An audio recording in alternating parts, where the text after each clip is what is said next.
Hey guys, it's Big Mike of BigMikeTrading.com. So continuing the Q&A questions. Here's a question from a member. I'll read it along with my answer, and then I'll go into some more detail other than what you see here on the screen. All right, it says, "Hi Mike, thanks for the opportunity. I love your site and am slowly getting involved in it. I've been working at trading for 10 years now, and I just can't break a bad habit that keeps hurting me and decimating my accounts. I know I'm supposed to cut my losses short and let my winners run. Everybody says that. But I keep on moving my stops and backing them up, taking them off, until I end up having to take a much bigger loss than my original stop loss would have been." It's a very common problem. "I've learned very quickly that once I'm in profit, I bring my stop loss up, so at the worst, I have a break-even trade." That's another very common move.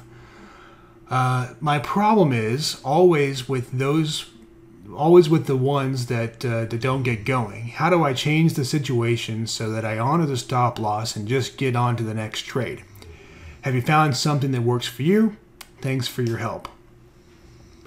Okay, let me read my answer real quickly. This is a very common problem, and here are some of the observations and comments that I have. Always know what you're going to do before you enter the trade. For example, you should know exactly where your stop will be. You should know where your initial target will be. You should have a very good idea of what the situation would warrant you to exit the trade that you're in or to adjust your target. So what I mean is that you should, you're not trying to predict what the market's going to do, because no one knows what the market's going to do. What you can do is anticipate, or you can prepare, okay? And so you can kind of visualize. I like to run my charts with a pretty wide right margin so that there's some room between the last bar on the chart and the price axis. And I find that it helps me to visualize what the price action might look like in the next, X number of bars that I typically hold a trade for.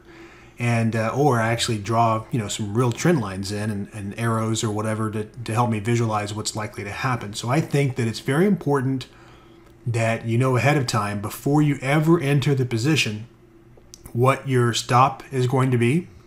And what your initial target's going to be, and if you're trading multiple contracts or you're scaling out, then you might want to have an idea of where each individual target is. I also briefly say that stop is a function of price action. It's a function of support and resistance. It's a function of volatility within the market. It is not a function of how much money you can stand to lose. Okay?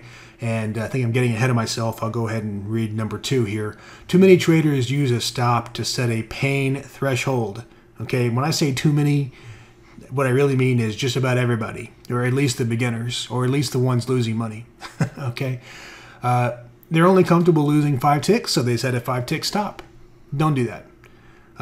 The stop should be set based on where, if the price trades to that level, you can clearly say, or you can admit, or you can accept, or whatever words you want to use, that your initial trade idea was wrong. And by the way, that's fine. There's nothing wrong with being wrong. Okay, it's perfectly normal to have losses in trading. In fact, I'm a firm believer that consistent profitability or long-term profitability of a trader is more about how the trader deals with their losses than it is about how much they win. Okay, so just accept, that was a losing trade, and let's move on. You made the wrong decision about where the market's going to go. Now let's move on. Next trade. It's perfectly normal. In fact, the key to profitable trading is all in the stops, or the losses, not in the winning trades. How well a trader manages his losses determines his long-term profitability. Number 3, never, ever move your stop back, or to make it clearer in your head, never make your stop bigger once you get into a trade. Okay? If you're doing this often, if this is a common problem for you, and hey, I've been there. I can remember way back when I used to do this. I think everybody does this. But eventually, you either blow up your account or multiple accounts, or you'll learn to not do it anymore, okay? I haven't done it in years. So one of the things that I recommend you do, if this is a common problem for you, is to get a Post-it note and stick it on your monitor somewhat close to the DOM, okay? And basically, you know, the note can say something like, do not move your stop under any circumstances, bold, underline, exclamation mark. Stick it on your monitor and then tell yourself, if you move your stop even once, even a tick, 5 ticks, whatever, it depends on how big your account is, but if you move it, then you have failed. You have broken the cardinal rule that you told yourself you were not going to do, okay? And if you can't even trust yourself to follow the own rules that you've put in place, okay, then you have no business trading. So the consequence of you doing that is that you're going to hit the close button. You're going to get out of that trade immediately.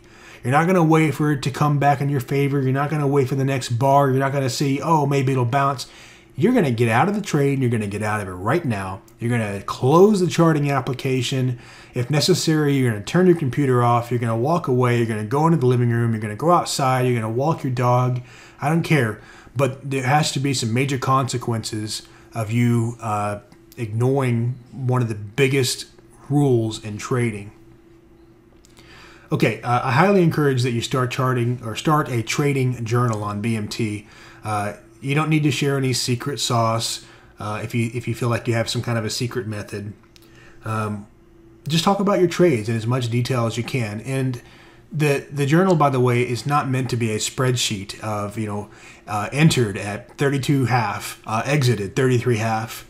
No, that's not what a journal is about. A journal, in my opinion, is more about why you entered at X, why you entered at Y.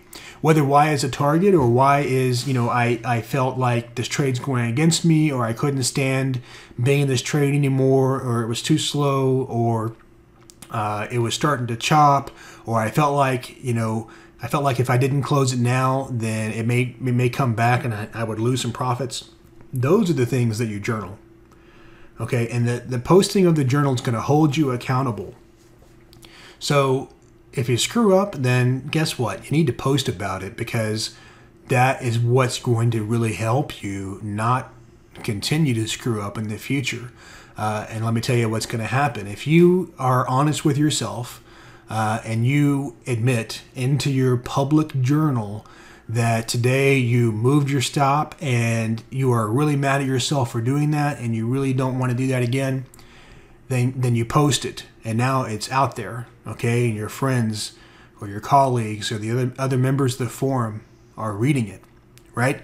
And then now tomorrow rolls along and you're back into a trade, and you start to have that same sensation or feeling come over you where you really feel like you need to move that stop because it's a psychological issue that you're trying to overcome. The first thing that's going to pop into your mind is that, oh, I don't want my friends to slap me around or laugh at me or tell me how big of a mistake that is. So you really need that accountability, and I think a journal can help you. Number 5, I don't believe in moving a stop to break even just because. A lot of people do this. They call it protecting their profit or whatever. I'm not one to ever try to teach anybody a trading methodology. I think that it's extremely important that everybody develop their own methodology. What I try to help on is everything else, okay? But I don't know of too many trading methodologies, not the ones that I've seen in person or know directly of actually working, that involve moving a stop to break even for really any reason whatsoever. That is a emotional response. That's a psychological crutch. That's a fear factor, greed factor. Greed is not just about making money. Greed is also about being unwilling to lose money. And I think that a stop is a factor of market volatility. It's a factor of the support and resistance levels of recent price action, swing high, swing low, that kind of stuff. I do not believe it is anything other than that, in which case moving a stop to break even, the market doesn't care. The market doesn't have any clue about your break-even point. And guess what? What does that mean? That means the market's not going to respect that level that you just instituted into your trade. And guess what's going to happen? You're going to come back and get taken out. You're going to turn what would have been a full winner into a zero, into a break-even. But of course, it's not really break-even because there's commission costs, there's opportunity costs, there's time costs. So I really don't recommend that you move a stop to break even for those reasons. Now, that doesn't mean that there's not situation. I mean, you can't just blindly say my profit target is 1,300, and you know what? I'm going to take a full stop, or I'm going to hit my full target no matter what. That doesn't work either. You know, that's another black and white scenario. And markets are not very black and white. Markets are a lot of gray. So you know you can't be like that. You have to have a sense of the market that it's not doing what you thought it was going to do. You know, you want to anticipate, not predict, right? Or prepare, not predict. So if you were prepared for scenario XYZ, or you were anticipating one or another situation to happen, and neither of those are happening, or the bad scenario is unfolding, that is the time when you should move your stop. But you don't move it just because you're afraid that it's going to turn around and take you out. You need to have a reason. Look at it one more way. If you took a screenshot at that very moment that you were trying to move your stop to break even, and you sent that screenshot to 50 of your closest trading buddies on the forum, and you said, "Hey, I just moved my stop up. What do you think?" Question mark. Are most of them going to come back and say, "Yeah, why did you do that? That doesn't make any sense. I don't see any reason for you to have done that." That's a pretty good indication you shouldn't probably be doing it.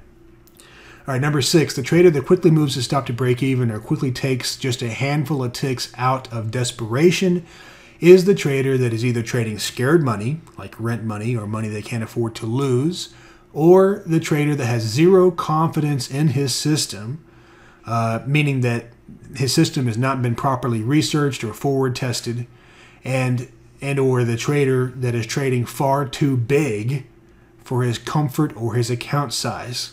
Okay? Now, I have a webinar series called Where to Start as a Trader, and that link on the screen is for part 1. That really will help you define the appropriate market to trade and the appropriate instrument to trade based on your risk tolerances and your account size. Because here's what people tend to do, which is the wrong thing. People tend to say, I have X number of dollars in my account, but I'm only willing to lose $50 a trade, $250 a trade, $500 a trade, whatever it is. They have this dollar amount that takes precedence over any other dollar amount, and that is their pain threshold. And so they trade around that pain threshold, which makes no sense in terms of the market. So usually it means that they're trading way too small of a stop. They're trading noise, they're trading chop, whatever you want to call it. What they probably need to do is not simply increase their stop in terms of dollars, okay, because I never advocate that anyone should trade bigger than 1 to 2% of their account in terms of risk on any given trade. So what they probably should do, depending on their account size, is to change the instrument, or maybe even the market. So if they're trading the euro-dollar futures, the full-sized 6E contract, maybe what they need to do is step down to the CME FX micros, the M6E, which is 1/10 of the size. And you can still chart the full-size 6E, but your DOM is going to be set up on the M6E, so you're executing at 1/10 of the risk. So that will allow you to move the stop where it really needs to be, a function of price action and support or resistance, and it will not increase the actual dollar of your stop. And if you need to even stop trading in futures altogether, you could consider trading spot Forex, which you can go all the way down to 10 cents a pip or roughly 1/100th the size of the full-sized index futures or currency futures on the futures market. All right, guys, I hope that's been helpful, and please subscribe to the channel. I'll be posting a lot more of these soon.